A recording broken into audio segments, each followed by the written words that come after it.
Ja, der Text heute am Abend, wir haben eigentlich ja schon über den Text etwas gehört. Es geht jetzt hier wirklich, ich habe es betont bei der Bibellesung, um das Motto «Gott war mit Josef».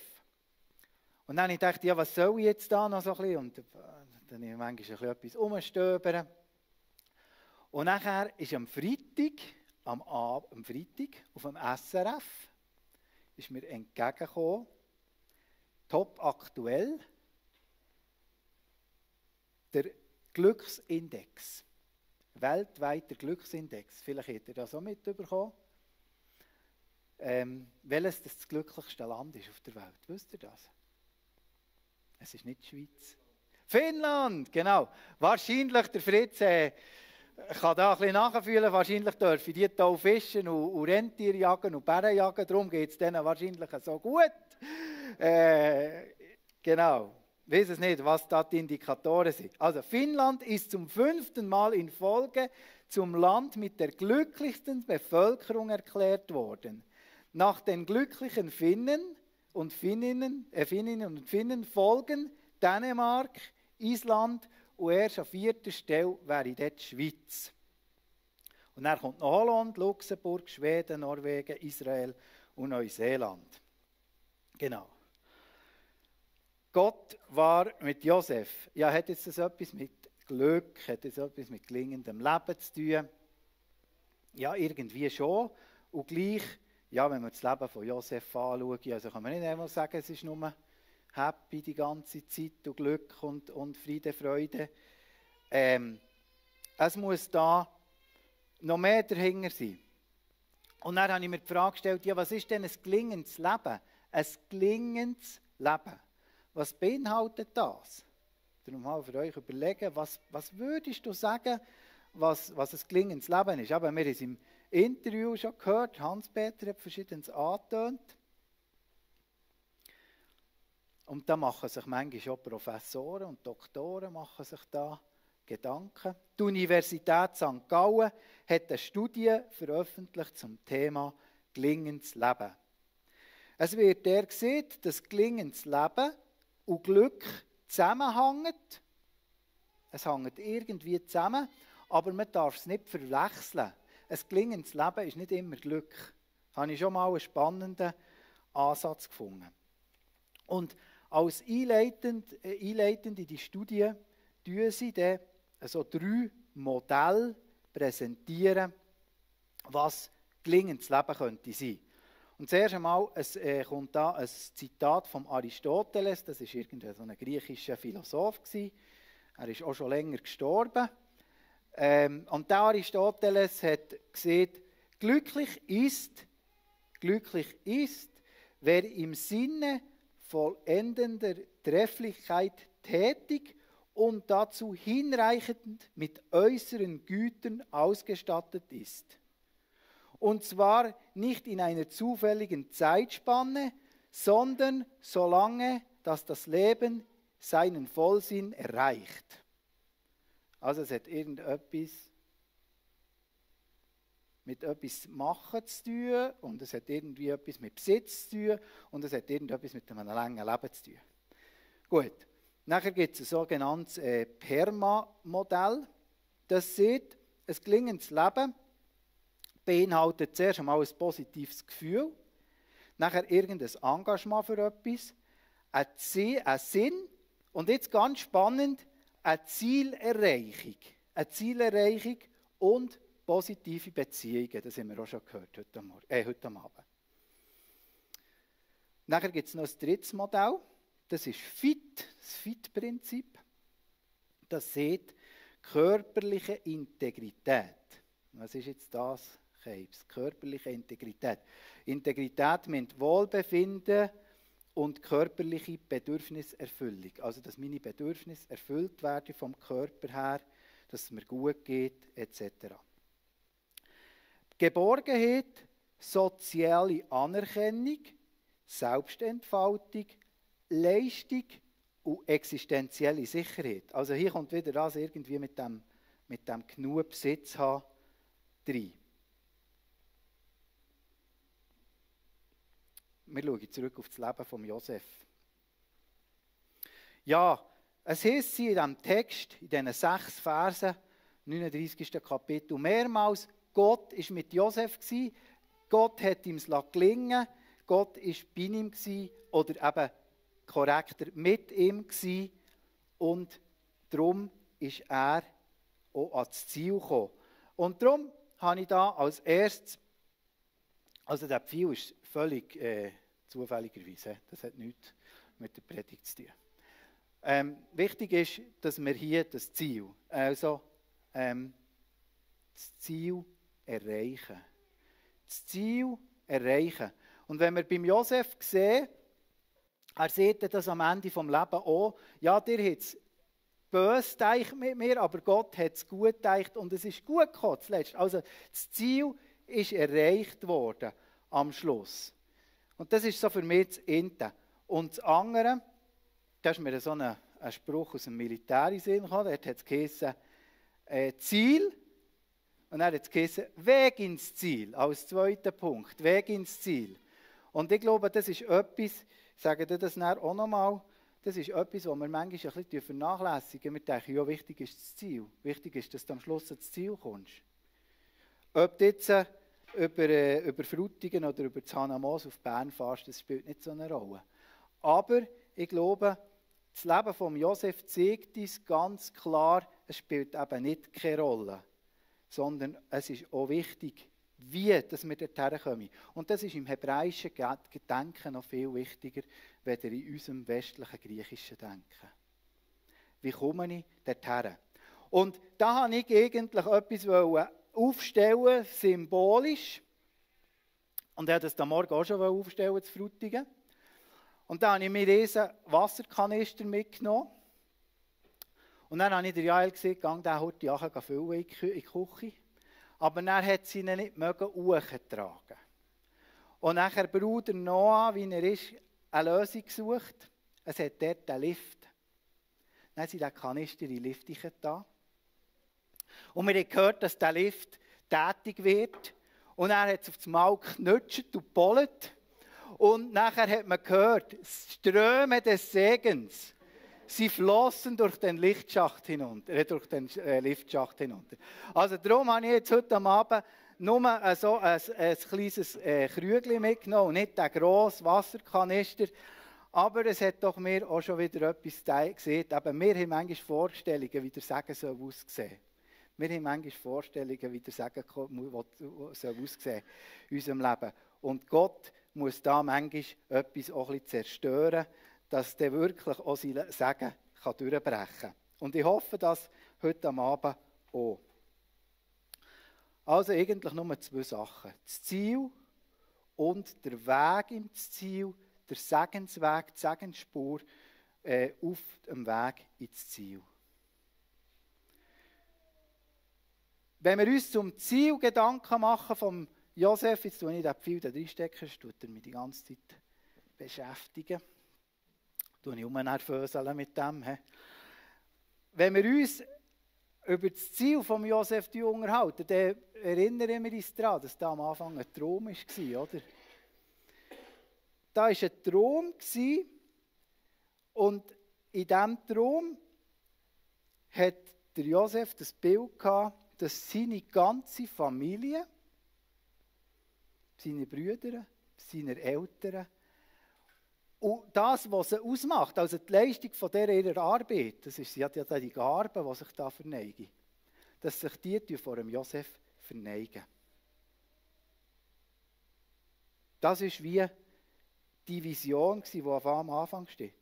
Man kann sagen, ja, wieso müssen sich die verbeugen vor dem Josef? Hat der Josef schon verstanden, um was es geht bei diesem Traum? Ich weiß nicht ganz sicher, ob sich der Josef schon bewusst war, was dieser Traum für eine Tragweite hat. Wie das am Schluss zum Ziel kommt. Aber ich bin ganz fest davon überzeugt, dass der Traum für Josef ein prophetisches Bild war, das er mit auf seinen Lebensweg genommen hat. Das hat ihm Kraft gegeben. Das hat ihn motiviert. Das hat ihm auch geholfen, dran zu bleiben mit dem Gott. Weil der Gott, der hat geglaubt, dass der Gott ihm das Bild mit auf den Weg gegeben hat. Und ich habe das hier auch schon gesehen, mich beschäftigt das manchmal. Jetzt bin ich so über 40. Und jetzt kannst du so ein bisschen zurückschauen. Und dann kommt dir vielleicht so eine Jugendgruppe in den Sinn, wo man mit Freunden am Tisch gehockt ist und wo man gesehen hat, ja, was uns wichtig ist, was unser Ziel ist in unserem Leben, wo wir hersteuern wollen. Und wir können uns fragen, ja, wo ist das geblieben? Wo ist das geblieben? Und ich glaube, das ist so eine erste Frage, die ich auch an dich stellen möchte. Welche Träume, welche Ziele hast du in deinem Leben gehabt? Vielleicht früher in deinem Leben. Heute sind sie noch gültig für dich. Nimmst du sie noch mit? Haben sie noch einen Wert? Was sind deine Ziele für dein Leben?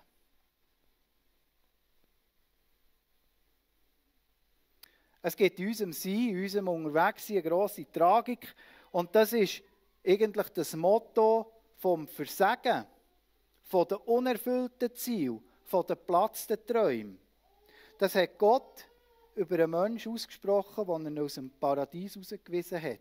Er hat ihm gesagt, schau, verflucht soll die Acher sein, wegen dir, mit Mühsal sollst du dich nähren, dein ganzes Leben lang. Das ist der Zustand von der Sünde. Das ist der Zustand von der Sünde. Und das beinhaltet all das, was ich oben habe beschrieben habe, eben das nicht das Ziel erreichen.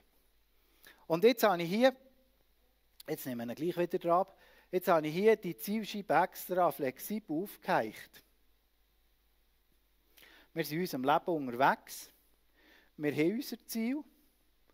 Und jetzt merken wir aber, wir erreichen die Ziele nicht. Ja, jetzt ist es ganz etwas Einfaches, oder? Wenn der Pfeil kommt, fliegen und du merkst, der trifft das Ziel nicht, dann kannst du einfach die Zielscheibe ein bisschen auf die Seite ziehen. Auf diese oder auf eine Seite. Also du kannst dein Ziel anpassen. Dann brichst du es dir am Schluss schon. Wenn ich daneben schiesse, dann tue ich einfach meine Zielscheibe versetzen. Sünde heisst, also das griechische Wort ist Hamartia und das heisst eigentlich Zielverfehlung. Das ist das, was der Trainer am Bogenschütz hat zugerufen, wenn er nicht getroffen hat, hat er gerufen, Hamartia, du hast daneben geschossen. Und das ist genau Sünde. Sünde ist nicht zu viel zu essen oder zu schnell fahren, sondern Zielverfehlung. Das ist Sünde. Und jetzt gibt es eben noch eine andere Geschichte. Es gibt nicht nur die, die ich sage, oh, ich tue einfach die Scheibe verschieben. Unser Kind, die liebe den Zeichentrickfilm von Robin Hood. Ein alter Disney-Zeichentrickfilm von Robin Hood. Und dort tut der Robin Hood, nimmt so an einer Wettschiessen teil. Und er schießt, oder? Und er tut einen müpfen.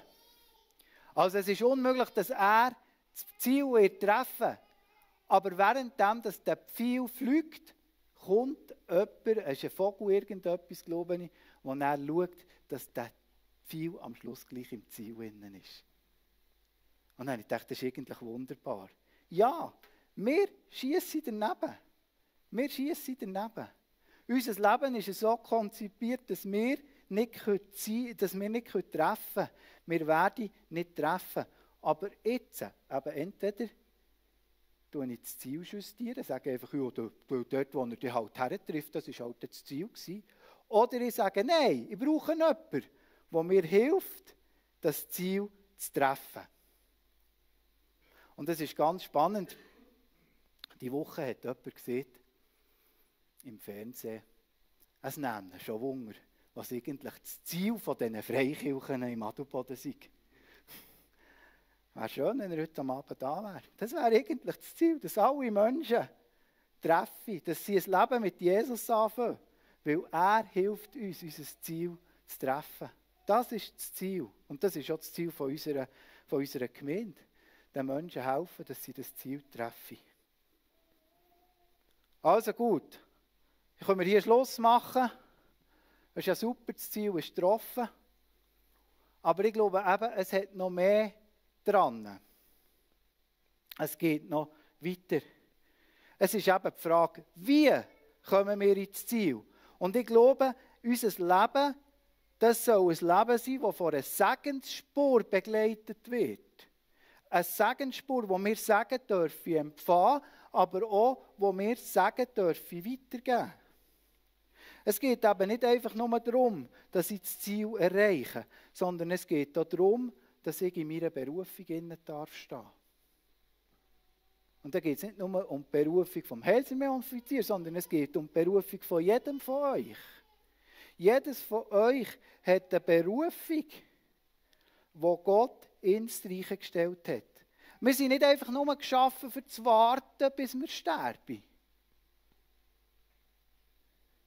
Dann macht das Leben auch keinen Sinn mehr. Mir ist da der Simson in den Sinn gekommen. Vielleicht ist es ein bisschen quer, aber auf einmal habe ich gedacht, der Simson, der hat eine ganz starke Berufung gehabt. Schon von klein als Baby an war er in dieser Berufung drin. Man durfte ihm die Haare nicht scheren und er durfte kein Wein reichen. Und Gott hat es geschafft, dass die Mission am Schluss gleich ist erfüllt worden, aber der Simson hat es mit dem Leben gezahlt. Ich weiß nicht, wie Gott sich das vorgestellt hat, aber ich könnte mir vorstellen, dass was anderes geplant war. Und mir ist in den Sinn gekommen, dass der Simson hat in seiner Berufung innen Menschen mehr vertraut als Gott. Der Simson hat in seiner Berufung innen Menschen mehr vertrauen als Gott. Und das hat ihn fast dazu gebracht, dass er gescheitert wäre. Gott war mit Josef. Gott war mit Josef. Könnte man sagen, ist das ein Hinweis darauf, dass das Leben von Josef einfach durch Anken durchgegangen ist? Eben, einfach, ich habe ein Buch gelesen von einem amerikanischen Entenjäger. Das ist da unten in der Bibliothek, ich tue es dann wieder her. Happy heisst es drauf. Happy. Aber selbst der ist eben nicht alles happy, es ist eben nicht nur immer Anken. Spannend war, genau. Und auch beim Leben von Josef, ja, es ist happy, aber es ist eben nicht immer nur Butter. Es ist eben nicht immer um Anken. Das Leben von Josef, das ist von grossen Herausforderungen begleitet. Und die Herausforderungen, die sind nicht einfach dort grösser oder kleiner gewesen, wo er im Gefängnis war, wo er im Brunnen unten war, wo er in die Karawane auf Ägypten gelaufen ist. Sondern die Herausforderungen waren auch gross, als er eben an dem Hof von Potiphar war. Oder wo er die rechte Hand vom ägyptischen König war. Versagen, verboten. Versagen, verboten. Müsst ihr einmal überlegen, der Druck, das ist nicht einfach nur ein Präsident oder ein König von einem Land gewesen, sondern der Pharao, das ist der Sohn von Gott gewesen, das ist ein göttlicher König. Und wenn da jemand von seinen Untergebenen einen Fehler macht, dann hat das Konsequenzen. Der Druck, wo der Josef ausgesetzt war. Und doch, Gott ist mit ihm. Und die alten Ausleger, die legen ganz grossen Wert darauf, dass es eben nicht heisst, dass Gott bei Josef war, sondern mit Josef. Das ist ein ganz entscheidender Unterschied. Es ist eben mit, das ist viel stärker. Er ist nicht nur bei ihm, sondern er ist mit ihm. In allem, was er macht, ist er mit ihm unterwegs. Und der Ausleger Hans-Jürg Bräumer hat gesagt, es sei hier auch wichtig, dass es heißt, eben Gott war mit Josef, Gott, Jahwe. Und er sieht hier, in diesem Zusammenhang ist die Auslegung von diesem Wort ganz wichtig. Jahwe, die Quelle ewig fortdauernden Lebens. Jahwe, die Quelle ewig fortdauernden Lebens. Ja, das ist doch super. Gott ist mit mir, er ist die Quelle, er ist sozusagen der riesen Benzintank, den ich hinten drin habe. Eine Art Kraftautomat, den ich anzapfen kann. Nein, es ist eben anders. Das, was der Josef tut, heisst eigentlich, dass er sich an dieser Quelle aufhält. Also nicht die Quelle läuft mit dem Josef mit, gleich was er macht, sondern dass er in dieser Berufung innen steht, das heisst, dass er an dieser Quelle ist. Dass er gestärkt wird. Dass Gott eben mit ihm ist. Heute hören wir viel so Begriffe wie Selbstoptimierung, Selbstverwirklichung. Und das kann nämlich auch sehr fromm daherkommen.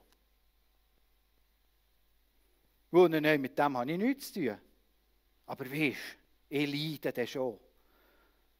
Und manchmal denke ich, ja, vielleicht das Leiden, es ist noch schön, oder, in dieser Position zu sein. Aber auch das ist nicht die Berufung, wo wir drinnen stehen sollen. Einfach nur mit Bücktem. Nicht, dass wir nicht zu unseren Schwierigkeiten dürfen stehen oder zu unseren Nöten. Das meine ich nicht. Aber so im ich bin dann schon der Ärmste und ich muss das schon tragen. Ich hoffe, ihr versteht mich recht. Und jetzt kommt eben der 6b, zum Tragen da. Und Josef war schön von Gestalt und hübsch von Angesicht. Das ist wunderbar. Das sind alles so schöne Menschen. Ja, trotz allem, gell?